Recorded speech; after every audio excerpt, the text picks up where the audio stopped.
Yes, Mojis, hope you're all doing great. Let's do some Serum 2 today. I've got a cool ARP sound that I've made, which sounds like this.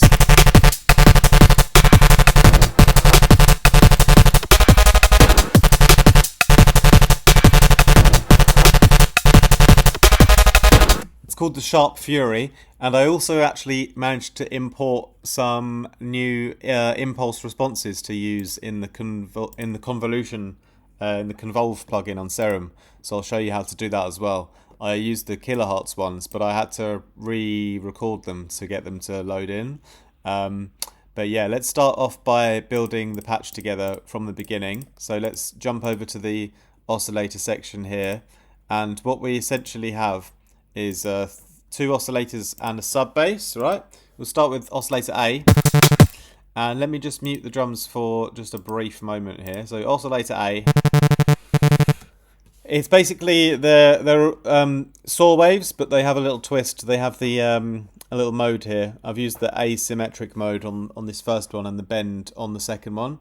And so the first saw wave, oh, obviously we're using the ARP section as well, by the way, in case you hadn't figured it out.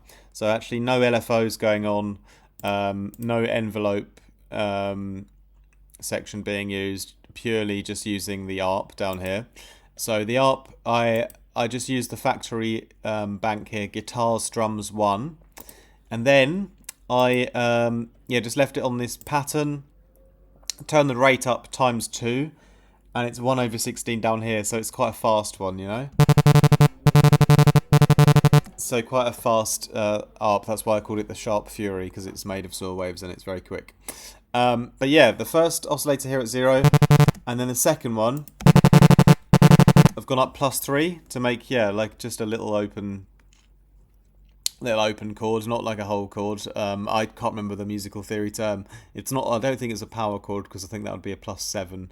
It's like the minor third, but without the full chord. You'll have to look that up. But yeah, 0 and +3. I just left it like that, right? This one that's +3, I've put a bit of unison on that to make that one a bit wider. So that's the basis for the ARP, but we actually also have a sub underneath. So this one is 2 octaves lower. So you can hear that some of the bass coming in. Plus then we've got some noise coming in as well. And I've used the Geiger noise because I love that one, honestly. The count is all the way up, so shout out to Count Geiger, down from Transylvania. Transnistria. Yeah, so level is 47%.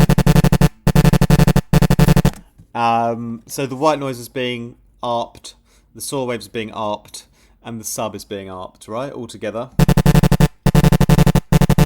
And what that basically does is creates a wonderfully sharp and furious ARP. But it doesn't sound good yet, because we need to process it and make it sound a bit nicer, you know. So firstly, I've filtered everything. Everything's running through a notch filter. And around 225 hertz, bit of drive. And just draws a bit more focus to the high end and the low end, because it cuts out a lot of the mids, right? A lot of the low mids. But it's wonderful, you know? It's truly joyous. It's a joyous thing. We can all celebrate it. It sounds better, basically. Alright, then let's talk about the effects then. So I first wanted a nice ping pong delay. So I wanted to make it like, the goal is to make it more natural sounding and with a bit more stereo, a bit more, can I say wonder again? Joy again? No, basically like a little bit wetter, and a bit like the tail's a little bit longer, but not so much either. Still want it tight, but just a little bit more room sound, you know? Room sound. 40%, no, that's too much. So I think I actually used about 9% or so in the end. So quite subtle delay tails.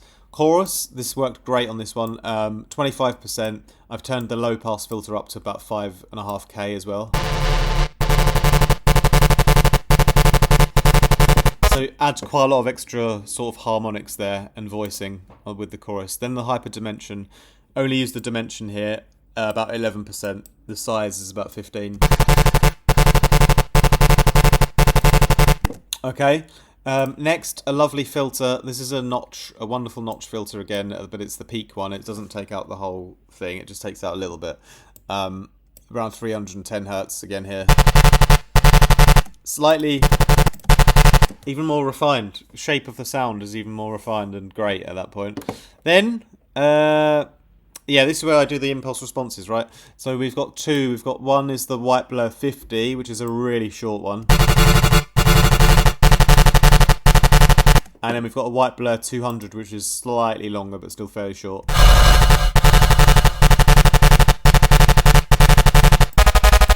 And so, yeah, how did I import those? I went to load impulse response, and I've already put them here in my folder. And I basically, you can download yourself some impulse responses from the internet, or you can find some other impulse responses from other reverbs that you've already got.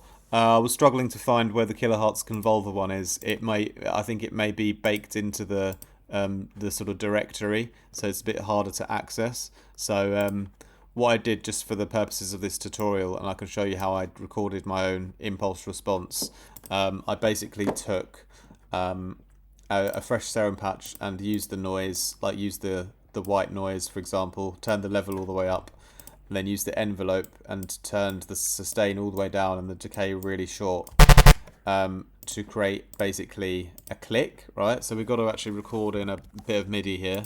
So let's record, oh no, we don't want to do that. We don't want to do that. We want to record some MIDI. So I think, yeah, I got it in there, right? There's the click. So yeah, we'll turn it up a bit more. It's going to be quite horrible sounding, but that's the whole point. We're just triggering the impulse response, right? So what you got to do then, because it's still a bit too quiet, turn the level all the way up. It's kind of like loud enough around then. I actually distorted it as well to make it even louder. So something like that perhaps. Then you've got this click. And then, yeah, put the convolver on, or whatever reverb you want. If you want to take a impulse response and resample it. Yeah, basically I could make a new one here, for example. Like I often like the Falkland Palace. That was a nice one. It kind of delays. It's got these kind of clicky delays in there, because, yeah, it's not. That's a nice one. Yeah, perhaps the Hamilton. The Falkland Palace one, it seemed to react with the click not so well, so I'd have to redesign the click or make it softer so it didn't have that sort of echo. But basically, if I wanted to use this one, for example, I could bounce that one out, and then, yeah, then I've got this this impulse response recorded, right? It's a very long one. Perhaps I could chop off that, because you kind of hear a bit of that click still at the start, so I could take that off a bit, bring that over, perhaps fade it in a little bit as well, and then I can bounce that out as what was it called? The was it a garage or hall? What was the impulse response called again now? My bad. I just got to remember now, because I want to actually label it correctly. It was the the Hamilton something, the mausoleum. All right, so the mausoleum. So oh, how do you spell mausoleum? That's definitely not how you spell it. I definitely spelled that wrong. I've never really had to spell mausoleum as a word before. But yeah, then I've got the mausoleum, right? Mausoleumy. So I've put the mausoleum into the serum folder now, and now I've got it in here. I could also use that if I want to now. So sometimes on the convolve, like, it gets quite loud. I've noticed this on not just putting my own ones in, but also just in general, the convolver can get quite loud. But I think here we can control the volume a little bit with this, with the gain here. But yeah, perhaps I'll use a bit of the mausoleum as well, just in the background.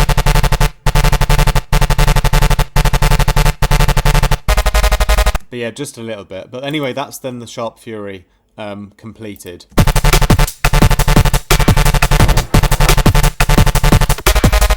So just a little quick and easy ARP. It's kind of just on one note. So you could probably use some chords if you wanted to make it even more complex. But I think it's still quite a nice, usable, kind of like aggressive ARP sound. Like even at one note, it still sounds good to me, you know.